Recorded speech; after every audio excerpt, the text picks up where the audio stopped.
What's up guys? This is D. James and I'm back with another video. So, kumusta kayo lahat? Before tayo mag-umpisa, bago tayo magsimula, I need to shout out sa mga nag-subscribe. So, shout out ako kay Makoy Arnoco. Thank you sa pag-subscribe at always viewing my videos. Kay Ilano Tinoy, hi Mai! Kay Cindy Rosales, thank you for always giving a comment sa mga pinopost ko sa Facebook. Kay Akim Hermiliada na lagi ring nagko-comment tuwing may ipopost ako sa Facebook. Danilyn Hilsano, thank you so much. Julian Moreno Giyangan, thank you for subscribing. Kay May Celeste, thank you sa always pag-comment tuwing may ipopost ako. So, thank you so much guys and I hope you enjoy watching this video. So, itong video na to papangalanan kong Gugma Tuwaga.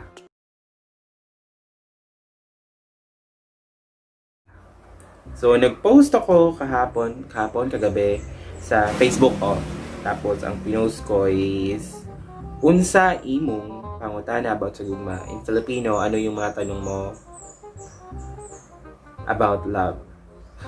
Filipino pero may Taglish, anong tanong mo about love? So, pumili ako ng 4 na mga katanungan and try ko bigyan ng opinion, bigyan ng kasagutan. At kung nag-disagree naman kayo, comment below para at least maintindihan ko kung ano yung side nyo. Yun. So, huwag natin patagalin pa. Let's start! Unang tanong by Julian Moreno Giyangan. Nganong biyaan man jud ta? Filipino, bakit ba lagi tayo iniiwan? Julian, mali yung tanong mo. Dapat hindi natin tinatanong yung sarili natin kung bakit tayo iniiwan. Ang dapat na tanong, bakit ang tao nangiiwan? Why do people always leave? Isa lang naiisip ko. There is only one reason why people leave. They left because they wanted to leave. Yun lang. Alam mo bang hindi mo kasalanan, wala kang kasalanan, wala kang ginawa ay kaiiwan. Don't blame yourself. People will come and go, love will die, relationship will end. That's how life goes. So, wag mo itatanong sa sarili mo kung bakit ka iniwan. Bagkos, tanungin mo yung tao kung bakit ka niya iniwan. Iniiwan tayo dahil because of these selfish reasons. Una, nawala na yung rason kung bakit minamahal ka niya. Na dapat wala naman talagang rason kung bakit mahal mo yung tao. Mahal mo siya dahil mahal mo siya. Hindi yung mahal mo siya dahil maganda siya. Paano kung hindi na siya maganda? Hindi mo na siya mahal. So, dapat mahal mo yung tao kasi mahal mo siya. Pangalawa, may na-meet silang tao na kayang ibigay ang lahat nilang gusto. Pangatlo, gusto nilang mapag-isa. And last but not the least, they just want to disappear. Yun lang. Kaya wag mong itatanong sa sarili mo kung bakit ka iniwan ng isang tao. Dapat ang tanong, bakit nag-iiwan ng isang tao? So, I hope satisfied ka sa sagot ko, Julian. So, Gugma Tuwaga. Next, by Lady Babe Wario. Kung alam mo lang nasasaktan ka, ba't bibigyan mo pa ng second chance? Sakit naman ito. Oh, ano, ba't bibigyan mo pa ng second chance kung alam mo namang masasaktan ka lang? Binibigyan mo yung tao ng second chance dahil alam mong kaya pa niyang magbago. Yes, people change. Nagbibigay ka ng second chance dahil alam mong mas importanteng patawarin mo pa yung tao at mahalin mo pa yung tao kahit sinaktan ka na niya. Bigay ka ng second chance dahil gusto mo pa rin maramdaman kung paano kanya minahal. nagbigay ka ng second chance dahil nangingibabaw pa yung mga reason kung bakit mo siya minahal kaysa bakit ka niya sinaktan. Mas marami ka pang reason na bigyan siya ng second chance kaysa tuluyan mo siyang iwan. Takot ka magbigay ng second chance dahil takot kang saktan ulit. Sabi nga nila, you will never felt true love if you never feel pain. At pain demands to be felt. Ganyan ang pagmamahal. Dapat handa kang masaktan. Sabi nga nila, love is sweeter second time around. And I agree. Yes, to yun. Alam mo ba yung first breakup nyo ay magiging lesson yung dalawa?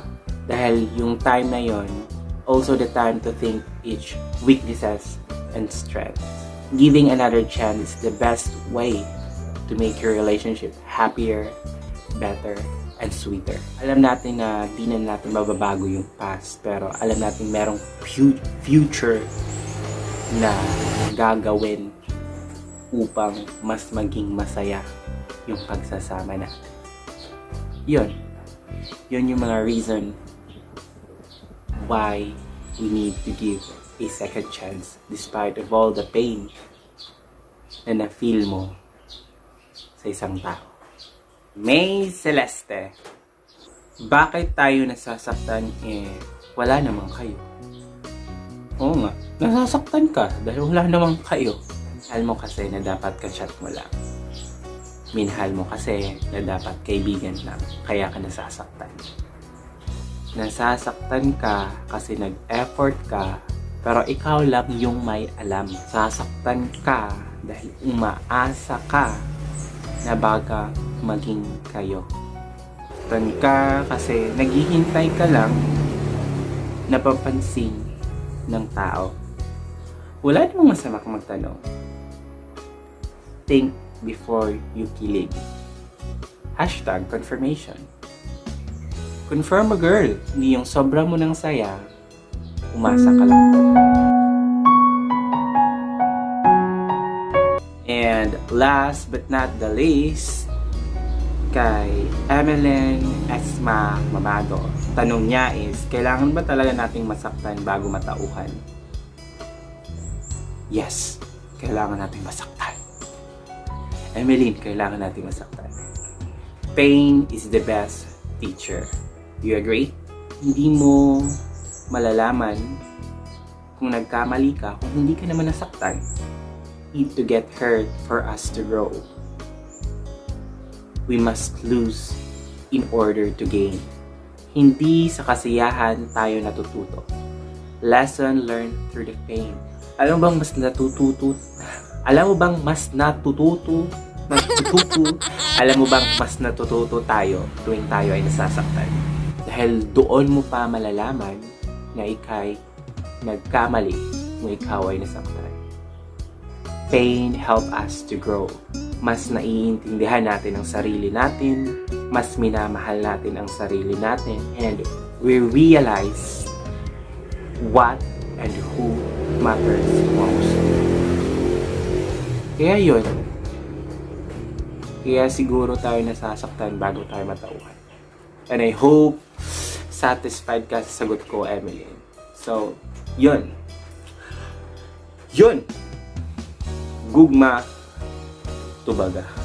So, sa lahat ng gustong marinig yung mga advice ko or opinion ko about sa mga katanungan nyo, please comment below sa video na to.